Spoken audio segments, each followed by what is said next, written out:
In today's video, I'm going to teach you how to add product count to Shopify inventory. We'll walk through, step by step, how to make sure Shopify is tracking your stock properly for both single products and products with variants, like different sizes or colors. By the end, you'll know exactly where to go and what to change so your inventory numbers are accurate and up to date. First, log into your Shopify admin dashboard. On the left-hand side, you'll see a menu. From that sidebar, click on Products. This opens a list of all the items in your store.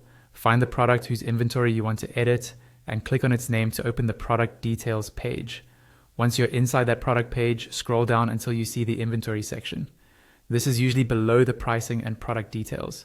At the top right of the inventory card, you'll see a label that says something like Inventory Not Tracked with a toggle switch next to it.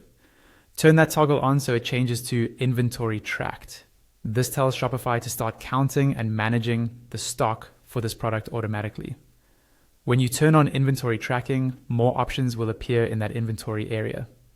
You'll see stock information per location, with values such as unavailable, committed, available, and on hand.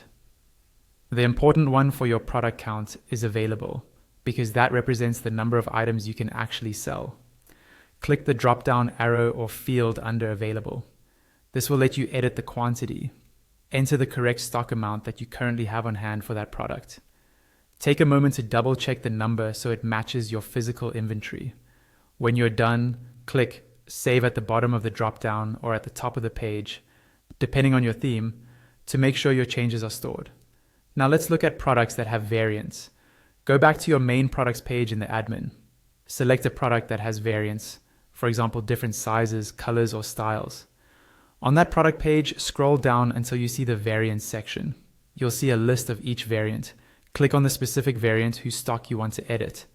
Inside that variants editor, again, look for the inventory settings. Make sure that inventory tracking is toggled on for this variant, just like you did for the main product. Then locate the available quantity field for that variant. Enter the correct stock count for the specific option and click Save at the bottom of the drop-down or page.